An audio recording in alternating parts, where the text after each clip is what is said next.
고물가와 고금리, 고환율에 이어 고유가까지 그야말로 오르지 않는 게 없는 상황.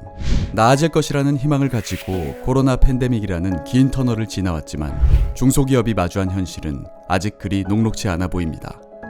더욱이 급변하는 경영 환경과 치열한 경쟁 속에서 점점 더 엄격해지는 산업안전 규제에 보이지 않는 무게까지 중소기업의 어깨를 무겁게 만들고 있습니다. 산업안전은 근로자의 안전뿐 아니라 기업의 지속가능한 경영을 위해서도 매우 중요합니다. 1981년 산업안전보건법 제정 이후 수차례 개정을 거치는 등 산업재해를 줄이기 위한 다방면의 노력에도 불구하고 여전히 OECD 국가 가운데 산업재해 사망률이 상위권에 속해 있어 우리나라는 아직 산업안전 후진국으로 불리고 있습니다. 이에 산업안전에 대한 사회적 경각심을 높이고자 지난 2022년 1월 중대재해처벌법이 시행되어 올해 1월에는 50인 미만 사업장에까지 확대 적용되었습니다. 만성적인 인력난과 예산 부족 문제를 겪고 있는 중소기업은 무엇을 해야 하는지 알 수 없는 막막함과 강력한 처벌에 대한 공포로 근심과 부담이 클 수밖에 없습니다. 실제 중소기업인들이 어떤 고민을 하고 있는지 현장의 목소리를 담아보았습니다. 만성적 인력난과 예산이 부족한 중소기업의 현실상 안전전담 관리자를 배치하기는 현실적으로 쉽지 않습니다. 중대재해처벌법 시행으로 안전관리자에 대한 수요가 급격하게 늘어났지만 중소기업에서는 인건비 부담과 인력 수급 문제 등으로 전문 인력 확보 자체가 어렵습니다. 예상치 못한 사고로 범법자가 되지 않을까 좌불안석인 상황에서 무엇을 어떻게 더 준비해야 할지 잘 몰라 막연한 것이 현실입니다. 인적, 물적 역량이 갖춰져 있는 대기업이나 일군 건설업체들은 통상 우리가 현장에서 요구되는 서류들의 적게는 2~3배, 많게는 5배 이상 갖춰서 준비를 하고 있습니다만 저희 같은 중소 전문 업체들은 현장 관리자 인원수도 그들에 비해 절반, 적게는 3분의 1 수준밖에 없는 상황이고 그러다 보면 겨우 법적인 요건을 갖추는 데만 급급한 상황입니다. 안전관리자 교육, 관리감독자 교육 등 산업 현장에서 정확한 차이를 알지 못한 채 무조건적으로 교육을 이수하고 서류 작성을 위해 위탁업체를 선임하는 등 시간적, 비용적 낭비가 있습니다. 산업 현장의 특성을 반영하여 중복되지 않는 최소한의 서류 작업과 실질적인 재해 방지 교육 프로그램 개발이 필요한 것 같습니다.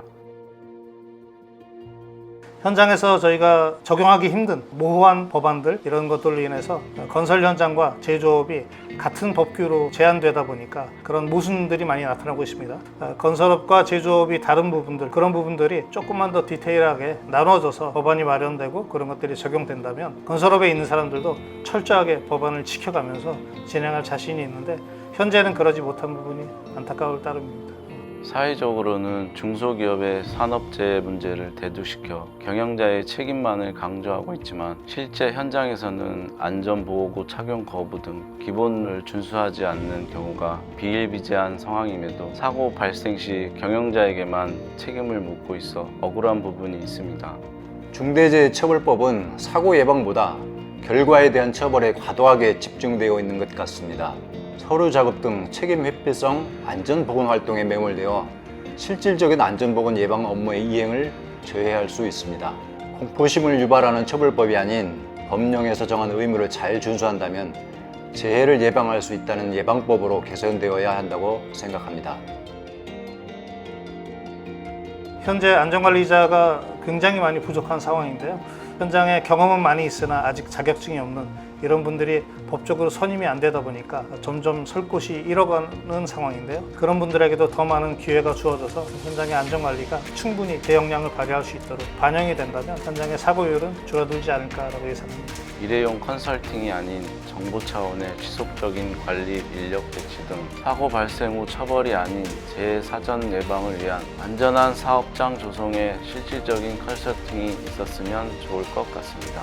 국가가 공인한 기관에서 기업의 안전보건 의무 이행 여부를 주기적으로 점검하고 이에 대한 피드백을 받을 수 있었으면 좋겠습니다. 나아가 이렇게 인증을 받은 기업에서 중대재해가 발생하더라도 안전보건 확보의 의무는 이행한 것으로 인정하고 책임을 일부 감면해주는 등 유연한 적용이 필요하다고 생각합니다. 산업 현장의 안전은 사업자의 관심과 노력뿐만 아니라 근로자 그리고 정부의 지원이 함께해야 이룰 수 있습니다. 그럼 정부에서는 현장에 실질적인 도움을 주기 위해 어떤 노력을 하고 있을까요? 정부는 2026년까지 사고 사망 만인율을 OECD 평균 수준인 0.29까지 감축하겠다는 목표 아래 재해 예방과 재발 방지를 위해 위험성 평가를 개편, 기업의 자기 규율 예방 체계 확립을 지원합니다. 더불어 안전문화 실천 추진단 및 지역별 안전보건 포럼 운영, 3대 캠페인 추진 등을 통해 일터에서의 안전의식과 문화 확산에도 노력하고 있습니다. IBK 기업은행도 중소기업 현장의 애로사항을 해소하고 안전한 산업 현장을 조성하기 위해 함께하고 있습니다. 산업재해 예방 활동을 실질적으로 지원하고자 안전진단, 안전설비 신규 설치 및 교체 등 안전시설 투자 자금을 공급하여 산업 현장의 금융안전판 역할을 수행하고 있습니다. 더불어 IBK만의 ESG 산업안전 컨설팅을 통해 위험 요인 진단부터 임직원 교육, 법령 이행, 그리고 기업 상황을 감안한 매뉴얼 설계까지 중대재해 관련 경영 리스크를 해소하기 위한 종합 솔루션을 제공하고 있습니다. 안전한 산업 현장을 만들기 위해선 기업과 근로자, 정부, 그리고 정책기관 모두가 안전보건이라는 하나의 목표를 위해 함께하는 것이 중요합니다. 중소기업의 노력과 근로자의 협조, 정부와 정책기관의 적극적인 지원이 함께한다면 지금의 혼란과 어려움 모두 잘 헤쳐나갈 수 있습니다. IBK 기업은행도 중소기업 정책 금융기관으로서 우리 중소기업들이 안전하게 지속 성장할 수 있도록 다방면의 지원을 아끼지 않겠습니다. 나아가 중소기업과 함께 더 나은 세상을 만들어가는 가치 금융을 실현해 나가겠습니다.